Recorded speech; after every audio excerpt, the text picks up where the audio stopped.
Hey guys, welcome back to YouTube channel Telugu bros reacts. And ఇవాళ అయితే మనం ఒక రివ్యూ ఇవ్వబోతున్నాము. సినిమా పేరు వచ్చేసి డాకు మహారాజ్. సో మీ అందరికీ తెలుసు, మన బాలకృష్ణది సంక్రాంతికి అయితే మనకు వచ్చింది కొత్త మూవీ. సో మెయిన్ స్టారింగ్ వచ్చేసి మన బాలకృష్ణ ఆఫ్ కోర్స్, అండ్ దాని తర్వాత బాబీ డియోల్ యాజ్ అ విలన్గా ఉన్నాడు. అండ్ హీరోయిన్స్గా నలుగురు ఉన్నారు. నలుగురు వచ్చేసి మనకైతే శ్రద్ధా శ్రీనాథ్, ప్రజ్ఞా జైస్వాల్, చాందిని చౌదరి అండ్ మన ఊర్వశి రౌటెలా. సో మ్యూజిక్ వచ్చేసి మన తమన్. సో మ్యూజిక్ గురించి అయితే నేను మాట్లాడతా తర్వాత. అండ్ మన డైరెక్టర్ బాబీ కోహ్లీ. సో బాబీ కోహ్లీ కూడా లైక్ ఇంకో ప్లేస్ సాధించింది అనమాట, లైక్ ఆ డైరెక్షన్ తోటి. నేను చెప్తాను మెల్ల.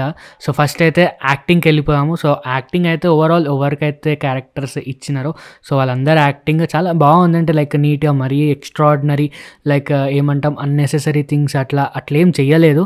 మరి ఇట్లా ఏడవడము లైక్ ఉంటాయి కదా, లైక్ బాలకృష్ణ మూవీస్ అంటే అందరూ ఒకటి ఏం ఎక్స్పెక్ట్ చేశారంటే ఓవర్ ది టాప్ ఉంటుంది మూవీ అంటే, లైక్ ఏమంటాము ప్రతిదీ ఒక చిన్న విషయం కూడా లైక్ ఒక హైప్ ఇచ్చి అది ఉంటుంది అని అంటారు. బట్ దీంట్లో అయితే ఎంత కావాలో అంత ఇచ్చింది. మెయిన్గా అయితే మన బాలకృష్ణ. సో బాలకృష్ణ యాక్టింగ్ అసలు మనం పేరు పెట్టని అవసరం లేదు. సో అంటే ఆ క్యారెక్టర్కి తగ్గట్టు ఆ డైలాగ్స్, ఒక్కొక్క డైలాగ్స్ అంటే లైక్ మీరు ట్రైలర్లో చూసింది కొంచెం డైలాగ్స్ ఒక 2-3 వచ్చినాయి. బట్ ఆ థియేటర్లో ఆ మ్యూజిక్తోని, ఆ బ్యాక్గ్రౌండ్ బీజిఎంతోని మీరు ఆ డైలాగ్ డెలివరీ, ఆ డైలాగ్ డిక్షన్ అవంతా వింటే మైండ్ బ్లోయింగ్ అనమాట. అంటే లైక్ మీరు ఒక మంచి మూవీని సెలబ్రేట్ చేయాలంటే అట్లాంటి ఫీల్ ఉన్న మూవీ అనమాట. సో మెయిన్గా స్టోరీలోకి వెళ్ళిపోతే లైక్ స్టోరీ డీసెంట్గానే ఉంది. సో ఫస్ట్ హాఫ్ మంచిగా ఇంట్రడక్షన్ అండ్ చెప్తున్నాయి కదా, ఎలివేషన్ల మీద ఎలివేషన్ గైస్. ప్రతి సీన్కి ఒక ఎలివేషన్ అనమాట. అదొక్కటి నాకు ఏంటంటే బాగుంటుంది, అంటే లైక్ ఒక్కొక్క లెవెల్ వరకు బాగుంటుంది ప్రతి దానికి ఎలివేషన్.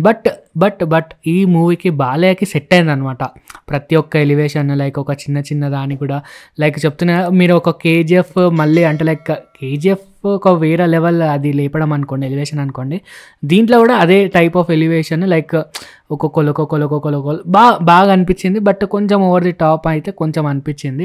బట్ సినిమా అయితే బాగుంది గైస్. అంటే ఫస్ట్ హాఫ్ మంచిగా ఒక గ్రిప్పింగ్గా తీసుకెళ్ళిండు. లైక్ ఎవరు అసలు ఇతను, లైక్ హీరో ఎవరు అసలు, అది ఇది అని చెప్పి మంచిగా తీసుకెళ్ళిండు. సెకండ్ హాఫ్ బ్యాక్ స్టోరీకి వచ్చేసరికి కొంచెం స్లో అయిపోయింది అనమాట స్టోరీ అంతా. అంటే ప్రతి ఒక్క డీటెయిలింగ్ చూపించిండు, లైక్ ప్రతి ఒక్క సీన్ ఇంకా అసలు జాబ్ చేసి ఉండొచ్చు అని అనిపించింది కొంచెం. ఆ సెకండ్ హాఫ్ బ్యాక్ స్టోరీ కొంచెం ఏమంటాము లైక్ ఇట్లా క్లోజ్ చేసి కొంచెం కాంపాక్ట్ చేసి కొంచెం అటు ఇటు జాబ్ చేసి ఉంటే సెకండ్ హాఫ్ మంచిగా ఉంటుండే, లైక్ అంటే నీట్గా ఉంటుండే. దీంట్లో ఏమైపోయిందంటే సెకండ్ హాఫ్ ల్యాగ్ ఉండడం వల్ల ఏమంటాము ఆ ఎండింగ్ కూడా లైక్ ఏంటంటే ఏదో జల్దీ అయిపోయినట్టు అనిపించింది అనమాట. ఎండింగ్ కూడా సడన్గా ఇట్లా ఏదో ఆపేసిండవు అని అనిపిస్తుంది. అంటే లైక్ అంటే అంత లాంగ్ చూసి మీరు ఒకటేసారి ఇట్లా వచ్చేసి ఇట్లా స్టాప్ చేసేసి ఎట్లుంటుంది, సో అట్లున్నది. కొంచెం అది ఒక్కటే అటు ఇటు ఏమైనా చేసి ఉంటే ఇంకా బాగుంటుండే మూవీ. ఇప్పుడు కూడా బాగానే ఉంది. మేజర్ ప్లస్ పాయింట్ వచ్చేసి మ్యూజిక్ గైస్. సినిమా అంతా ఒకటే బీజిఎం టాడా టా. సో ఈ మ్యూజిక్ ఉంది కదా మన Daaku Maharaaj main theme song, like rage of Daaku అని. సో మొత్తం అదే మ్యూజిక్ ఉన్నది స్టార్టింగ్ నుంచి ఎండ్ వరకు మీకు అదే మ్యూజిక్ వినిపిస్తుంటుంది. కొన్ని దగ్గర బాగుంటుంది కానీ ఏంటంటే ఇని ఏంద్ర సినిమా అంతా ఇదే మ్యూజిక్ ఉన్నది అని అనిపిస్తుంది అనమాట. విలన్కి కూడా కొంచెం ఇదే మ్యూజిక్, దాన్ని ఏదో కొంచెం ట్వీక్స్ చేసి అటు ఇటు చేంజ్ చేసినట్టు అయితే అనిపించింది నాకు. అండ్ ఇంకా ఓవరాల్ మూవీ అయితే చూడొచ్చు. ఈ పండగకి అయితే మంచిగా ఏమంటామో ఒక మంచి యాక్షన్ స్టోరీ కూడా ఉన్నది, మంచి యాక్షన్ స్టోరీ. కానీ స్టోరీ ఏంటంటే కొంచెం ఒక పాత టైప్ ఆఫ్, అంటే లైక్ అదే స్టోరీ, లైక్ ఏమంటాము ఒక ఊర్లో ప్రాబ్లం వస్తుంది, ఆ ప్రాబ్లంకి మన హీరో వెళ్తాడు, హీరో వెళ్ళి కాపాడతాడు. సో అదే లైక్ అదే టెంప్లెట్ అంతే ఇక. అంటే మనం ఏం చేయలేము అనుకోండి, అటువంటి టెంప్లెట్స్ చాలా వచ్చినాయి. బట్ ఇది కూడా అదే టెంప్లెట్, అదే స్టోరీ లైన్ ఉన్నది. బట్ మీకు ఆ ఎలివేషన్స్, మీరు ఏమంటాము ఆ సెలబ్రేషన్ చూడాలనుకుంటే మీరు సినిమా వెళ్ళి చూడాల్సిందే. మేమైతే ఈ మూవీకి రేటింగ్ వచ్చేసి ఒక 7.5 అయితే ఇస్తానన్నమాట.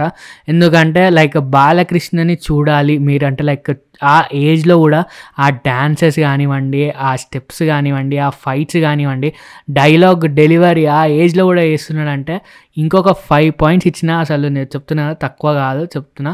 అండ్ అటువంటి చూడాలనుకుంటే మీరైతే వెళ్ళండి, విల్ ఎంజాయ్ అనే చెప్తా.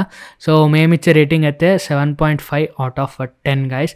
సో ఇంకా ఇట్లాంటి రివ్యూస్ కావాలంటే ఛానల్ సబ్స్క్రైబ్ చేయండి, మీకు వస్తుంటాయి కొత్త మూవీస్ రిలీజ్ అవుతుంటే. సో మీరు చూడకపోతే గేమ్ చేంజర్ రివ్యూ కూడా ఉన్నది, గేమ్ చేంజర్ రివ్యూ కూడా చూడండి. అండ్ నాకు గేమ్ చేంజర్కి దీనికి గేమ్ చేంజర్లో మనకి పాస్ట్ స్టోరీ మంచిగా అనిపిస్తుంది, అండ్ దీంట్లో కొంచెం పాస్ట్ స్టోరీ కొంచెం స్లోగా అనిపిస్తుంది అనమాట. అంటే అదే అనమాట చిన్న డిఫరెన్స్. సో ఇది మన మన review for this Daaku Maharaj. So మీకు వీడియో కనుక నచ్చితే డ్రిల్ like, comment and subscribe. See you in another video. అప్పటికైతే బాయ్ బాయ్ బాయ్.